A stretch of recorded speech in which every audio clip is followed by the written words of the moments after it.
pessoal, tudo bem? Como é que você está? Como é que está a sua semana? Como é que estão os seus dias?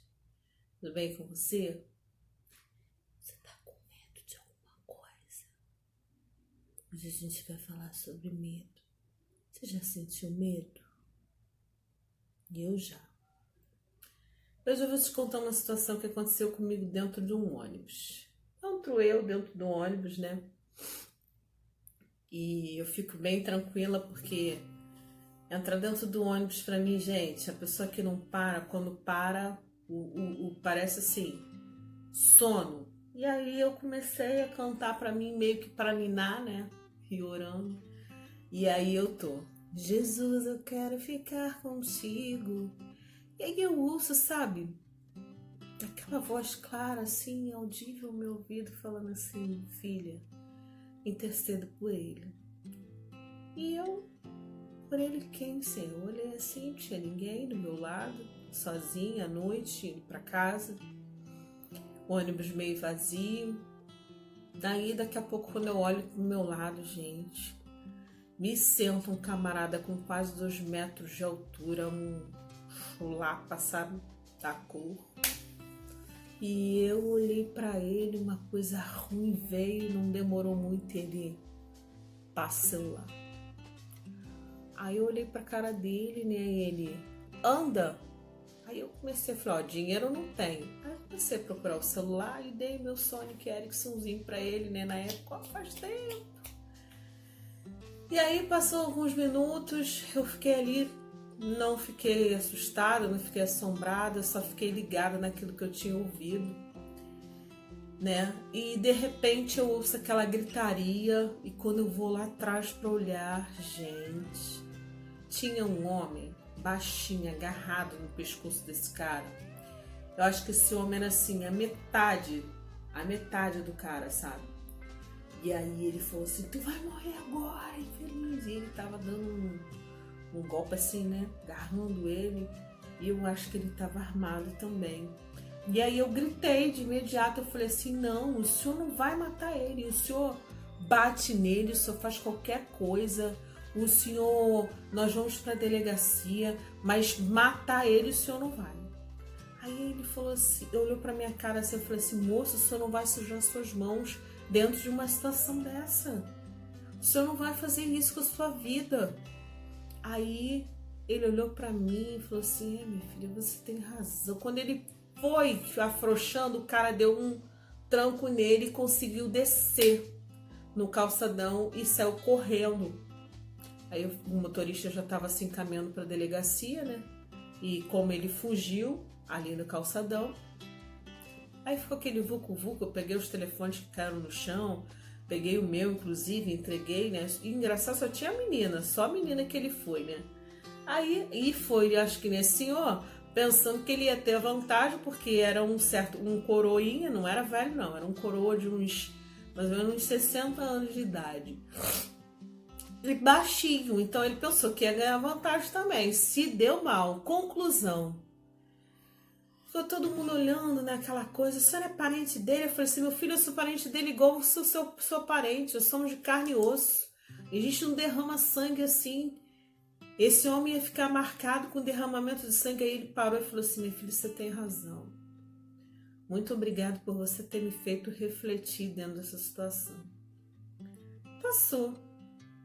E aí depois eu vim pensando, sabe? Aí quando eu desci do ônibus que eu estava, eu entrei em outra Kombi, porque o ônibus foi fazendo não sei o que foi, não sei se o ônibus foi pra garagem, não sei o que aconteceu. Sei que todo mundo que estava dentro do ônibus desceu ali naquela estação e nós pegamos uma van. Aí o pessoal começou a comentar. Ah, porque você podia ter morrido, porque não sei o que, porque não sei o que, e eu quieta. Aí o motorista da van ficou, né? Na época não era nem van, era uma Kombi. Aí ficou assim, nervoso comigo e falou, começou a tipo que brigar comigo como se fosse meu pai. Você podia ter morrido, por causa do telefone ele tira a sua vida, você deu valor à vida dele, mas ele poderia não dar nenhuma sua. E eu respirei. E na hora, não por mim, mas por algo que governa, ou melhor, por alguém que governa a minha vida, eu tive a lucidez de pensar. E eu falei assim, moço, essa vida como um sopro. Se esse rapaz tirasse a minha vida, o que seria uma possibilidade, eu ia sentir pelos meus pais, pela minha família, né? Pelos meus familiares, mas não por mim. Eu sei onde estou indo, eu sei o meu destino. Eu não sei como vai ser a minha saída daqui, mas eu sei que eu estou segura da minha saída daqui. Eu tenho um lugar. E aí ele refletiu, ele parou e falou assim: é verdade. Falei, acerca da vida, a única coisa que nós temos certeza é a morte. E qual é o nosso lugar? Para onde a gente vai? E aí eu fui conversando, né?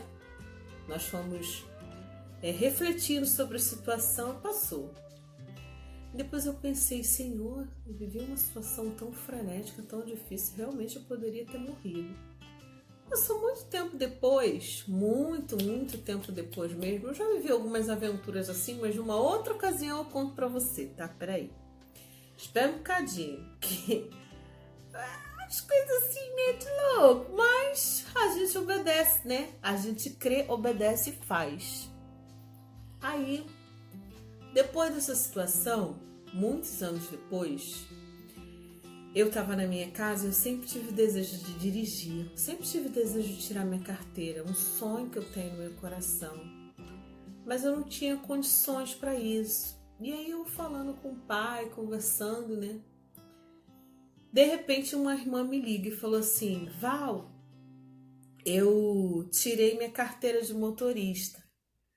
Só que eu fiz um voto a Deus que eu iria ofertar esse dinheiro, o dinheiro do valor de um Duda, para a igreja e tal. Ela falou algo assim do tipo. Mas quando eu estava indo para fazer essa oferta, Deus falou claramente comigo que essa oferta não era para a igreja, que essa oferta era para você. E eu fiquei muito emocionada, sabe? Muito feliz. Não, eu vou chorar, não posso. Aí eu falei assim, sério? Ela, sim. Deus falou comigo, Val, claramente, que esse Duda é seu. E aí eu fiquei feliz, recebi, né? Aí tô eu. Ai, agora, meu Deus, eu vou conseguir tirar minha carteira de motorista. E aí comecei a pensar, né? Como é que eu vou fazer? Carnê ou cartão de alguém? Como é que vai ser e tal? Aí, quando eu já estava quase conseguindo mesmo a carteira, né? Conseguindo ingressar para fazer as aulas, eu ouço um amigo. E ele fala assim para mim: pra que você quer tirar sua carteira de motorista? Você não tem nem condições de pagar a gasolina de um carro, a manutenção de um carro. E eu ouvi aquelas palavras e eu pensei, ele tem razão, é verdade. E eu fiquei muito triste e eu desisti da ideia. Esse Duda caducou, eu perdi e eu não fui fazer minha autoescola. O que eu quero falar com você? Que às vezes isso acontece, sabe? E eu fiquei muito mal diante dessa crise. Eu falei assim, poxa Deus, como é que eu pude enfrentar uma situação tão grande, né? Claro que na verdade não fui eu que enfrentei, foi Deus quem me capacitou, quem me deu graça para ir. E eu enfrentei aquela situação daquele assalto, já tinha enfrentado N situações que eu estive com muitos desafios muito grandes, mas aquela simples palavra tinha me derrubado naquele momento. E eu fiquei muito mal, aí Deus me fez lembrar de Elias, né, da história de Elias lá. Vou deixar aqui o texto para você depois, para você ir lá investigar. Eu sei que Elias era o cara, Elias enfrentou os piores desafios da sua vida e quando ele teve um desafio bem pequeno que foi enfrentar uma mulher, ele temeu, ele teve medo pela sua própria vida, enfim, a história depois você vai lá e assiste. E eu falei, acho que eu tô na mesma situação de Elias hoje, tô na mesma condição. Eu enfrentei situações maiores, mas quando se trata de eu crer em mim, naquilo que Deus depositou na minha vida, para mim, eu não consigo. Eu consigo ter fé para operar em várias situações, em favor de várias pessoas, porque eu acredito muitas vezes no amor de Deus, no favor de Deus por aquela pessoa, mas quando se trata da minha vida, eu mesma não consigo. Parece que é difícil só para mim, Deus, mesmo que eu não consiga entender e queira tudo do meu jeito, eu até choro e às vezes até penso, como é que é? Até penso em dizer por que é que tem que ser tão difícil para mim. Eu não sei a letra toda, gente. Eu sei que essa frase sempre foi muito minha. Parece que é difícil só para mim. E talvez seja para você também. Você tem fé para crer para várias pessoas, para ajudar várias pessoas, para abençoar a vida de várias pessoas, mas quando se trata de ter fé para você, você fica paralisado. Isso não tem a ver com o poder de Deus, isso tem a ver com o seu medo, com o meu medo. A gente tem medo de botar, sabe, diante de Deus os nossos medos de não ser amado, de não ser correspondido pelo seu amor, de não ser cuidado por Ele. A gente tem medo de desafiar diante de Deus, sabe? De colocar os nossos desafios de fé diante de Deus e pedir, Deus, por favor, intervenha. Quando se trata da nossa vida, a gente não consegue crer. Engraçado que para essa mesma pessoa que me falou isso, eu tinha dito para ele assim, olha, Deus manda te dizer que Ele vai te abençoar num processo que você está na justiça e você vai ganhar esse processo. E realmente assim o foi, ele precisava muito desse dinheiro. E essa pessoa libera essa palavra para mim e me abate desse jeito. Aí você diz assim, isso não é amigo. Não sei, pode ser.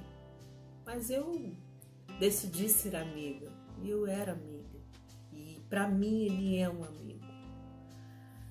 Mas o fato não é esse. Porque o erro não estava nele, o erro está em mim.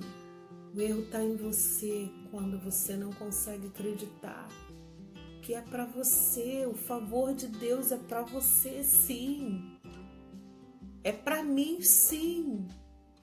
Deus está disposto a manifestar os seus cuidados, o seu amor pela sua vida e pela minha vida.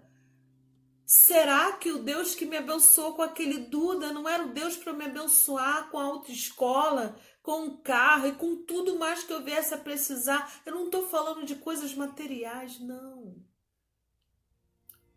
Estou falando da verdade desse amor por nós. Desse amor que não nos ilude. Desse amor que quando começa algo, vai até o fim. Desse amor que tem planos a nosso respeito.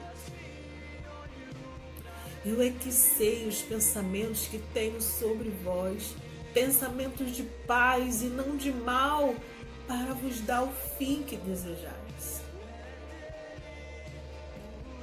Ele te ama e Ele vai até o fim com você. Se Ele prometeu, Ele vai cumprir.